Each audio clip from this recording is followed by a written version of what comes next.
Oi, meu nome é Estela Vilderon, eu sou Relações Públicas, formada na área pela Escola de Comunicações e Artes da USP, o pessoal chama de ECA USP. Eu vou responder um questionário, algumas perguntas sobre a área de Relações Públicas, a pedido de um grupo de alunos aí que também já visitou a agência de Relações Públicas, aí da Embi Morumbi, e aí tem umas perguntinhas que eu vou passar uma por uma. A primeira pergunta, o que me levou a escolher a profissão? Eu queria estudar comunicação, mas eu tinha muito claro que eu não queria já sair de cara estudando comunicação, uma área específica, então eu tinha muita vontade de fazer USP, e eu sabia que o curso de jornalismo lá era muito focado em redação, em trabalhar em veículo, assim como publicidade focava bem em agência, e eu gostava do ambiente empresarial, eu trabalho desde os 15 anos, então eu tinha vontade de trabalhar em empresa, e o curso de RP me proporcionava esse leque maior de atuação e de escolha, então foi por isso que eu escolhi. A segunda pergunta, quando me pergunta um pouco as dificuldades da área. Então, quais são as dificuldades encontradas na área? Hoje, quando você fala de comunicação, você tem várias habilitações. Então, você tem o cara que se forma habilitação e formação em jornalismo, em publicidade, em comunicação com o mercado e tudo mais. Então, se no passado você tinha menos profissionais ingressando na área, hoje você tem mais, então você tem mais competitividade no mercado. É um primeiro ponto.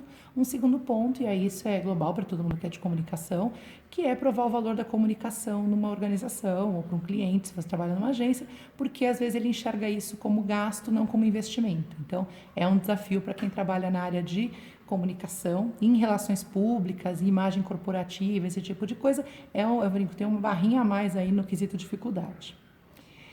Quando você pergunta se é uma profissão valorizada e por quê, eu sempre digo que quem faz a valorização da profissão acaba sendo pouco profissional. Então, a gente fala um bom médico é reconhecido, um bom advogado é reconhecido, um bom administrador é reconhecido, um bom relações públicas é reconhecido. Então, é óbvio, como eu comentei, a área de comunicação tem uma série de desafios? Tem. Você tem a questão de as pessoas, que eu falei, não encararem às vezes como investimento versus como gasto, achar que é supérfluo. Então, o bom profissional é aquele que consegue provar o valor daquilo que ele está entregando. Então, do ponto de vista de valorização, tem essa questão de você ter que provar o valor, mas comparado, por exemplo, a quando eu me formei, e aí é que vergonha que eu vou dizer a minha idade, lá no começo, lá dos anos 2000, o caminho do profissional de RP, as áreas de atuação, você tinha menos. E ainda a gente não tinha essa coisa das redes sociais tão consolidadas. Hoje, com esse negócio de você ter que ter uma marca, uma presença corporativa, uma presença em redes sociais, tem se falado muito mais em reputação de marca, coerência de discurso, que são pontos muito importantes para quem está estudando RP. Então, isso ajuda aí, de alguma maneira, primeiro, a aumentar o mercado para quem está entrando agora para trabalhar e valorizar também o trabalho que a gente faz aí como relações públicas. A quarta pergunta, então, por que é importante que o RP tenha públicos bem identificados e como estes também podem atrapalhar a vida de um RP? A gente tem que entender e mapear muito certinho, quando você está trabalhando na área, com quem você fala. Então, para você dar a mensagem certa, o conteúdo correto, abordar da maneira mais certa e focada com quem você quer falar. E aí, como que ele pode atrapalhar esse público? Então, às vezes, você esqueceu de um determinado público num planejamento de comunicação.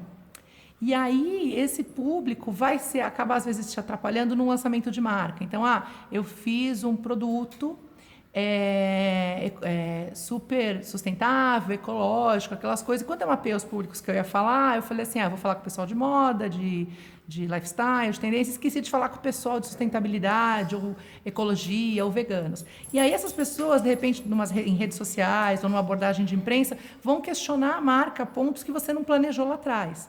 Então, é uma ausência de um planejamento de público que faltou e que vai te impactar aí de alguma maneira e às vezes até atrapalhar ou dificultar um trabalho que você está colocando para rodar.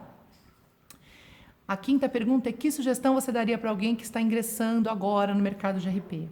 Então, o primeiro ponto é não se ater somente às aulas. Obviamente, a faculdade é importantíssima, ela vai te dar uma super base. Eu sempre falo, o começo é mais puxado, são matérias mais teóricas, mas você tem que fazer porque vai fazer falta lá na frente. Mas, olha, então o primeiro ponto é siga antenado. Então, assim, não acha que eu vou para a aula e me resolvi. Então, façam cursos extras, sigam birôs de tendência, olhem as análises que o Google, o Facebook faz do ambiente, leiam revistas de negócio, jornais, esse tipo de coisa que é muito importante. Outros cursos, então, veja cursos de marketing digital, de métricas, de mercado, de tendências em consumo, que vai te ajudar a ter uma visão mais completa, mais holística além de só a comunicação, o teu eixo ali, o teu nicho. A sexta pergunta, o que você aprendeu na teoria é necessariamente aplicado na prática? Sim e não. Então, tem coisa que eu vou falar assim, puxa, quando eu aprendo sociologia, psicologia, antropologia, eu pego lá e falo do cara lá de trás, quando eu estudei, sei lá, em psicologia, eu falei de Freud, ou, eu estudei lá a base de antropologia, Claude-Lévi-Strauss. Não é que eu vou chegar e vou usar esse cara, vou citar esse cara numa reunião de trabalho ou num projeto. Mas o conhecimento em que você teve de base aí quando você estudou isso, entendeu por que você estuda os comportamentos sociais, os movimentos sociais, por que é importante você entender a persona, o que está por trás daquela pessoa com quem você está se comunicando, então que não é um boneco, né? Quais são os fatores psicológicos que levam ela a tomar uma decisão de compra, de venda, uma emoção em relação a uma marca, a um produto. Então isso te ajuda, que podia parecer uma teoria que estava solta lá atrás, quando você vai para o mercado de trabalho, isso te ajuda a tomar decisões, a questionar. Então, quando vem um estudo de marca, alguma coisa, você perguntar, mas baseado em quê? Qual o público? Quem são essas pessoas? Que a gente fala que é o demográfico, né? Nada mais é do que você resgatar aquilo que você aprendeu lá no começo da faculdade, em psicologia, antropologia, esse tipo de coisa, para entender se aquele público, ou aquela análise que estão fazendo no seu público não está muito rasa e vai te faltar informação para você planejar a comunicação de uma maneira melhor. Então, eu sempre falo que, e eu lecionei em universidade também, nos primeiros anos de curso, que o pessoal fala, nossa, como é puxado, como é teórico. Eu falo, não joguem fora os seus cadernos, não joguem fora as suas apostilas, você vai voltar com isso de alguma maneira. Não desconsidere esse aprendizado, que ele é muito importante. A sétima pergunta. Você sente que seu curso de graduação te proporcionou uma base sólida para atuação RP ou foram necessários outros cursos? Se sim, quais? É o que eu falei. A base de comunicação, de escrita, de RP, para atuar na área como RP, único RP puro obviamente que sim, o curso atende. A grande maioria dos cursos do Brasil atende, eles têm uma ementa, as associações de classe de RP observam isso para garantir isso. Mas, obviamente, tem outros cursos que ajudam? Ajudam. Eu brinco que o primeiro de tudo é idioma, até para você ter chances de trabalhar com outros países, com outras culturas, com outras vivências. Um outro ponto é, eventualmente, cursos relacionados a marketing digital, esse tipo de coisa. Mais alguma outra coisa? Cursos relacionados ao mercado. Mercado, tendência, isso sempre ajuda.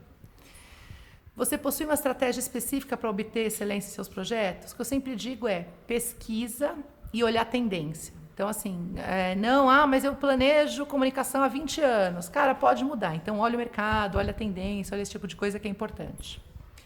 A nona pergunta, dentre as ramificações de RP, então, a gente tem aqui gestão de crise, marca, o que você acha que é o carro-chefe da área atualmente? Hoje eu diria que é muito a parte de conteúdo e reputação, principalmente com esse crescimento do digital. O que eu falei, para quem tem a oportunidade de estagiar, passar por várias áreas é legal. Eu passei por várias, até porque você descobre as que você se dá muito bem, as que você gosta, as que não necessariamente vai funcionar bem para você.